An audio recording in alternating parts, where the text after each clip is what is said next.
গোটা ভারতবর্ষ জুড়েই শিক্ষা বলুন, স্বাস্থ্য বলুন, আয়ুষ্মান ভারত বলুন,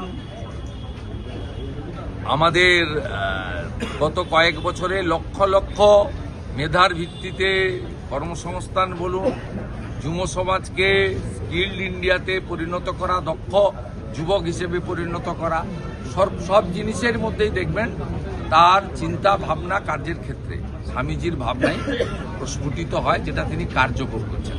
স্বামীজি যা বলে গেছিলেন, যা লিখে দিয়ে গেছিলেন, সেটা যদি কেউ কার্যকর করার চেষ্টা করে থাকেন, কার্যকর কিছুটা হলেও করে থাকেন, অনেকটাই করে থাকেন, তিনি হলেন নরেন্দ্র মোদী, দেশের প্রধানমন্ত্রী। বাকিটাও তার নেতৃত্বেই। দাদা, প্রতীক জৈনের যারা কলকাতা পুলিশ ডাকছে জিজ্ঞাসাবাদের জন্য কলকাতা পুলিশ প্রতীক জৈনের, কলকাতা পুলিশ নিজেই ফেঁসে বসে আছে।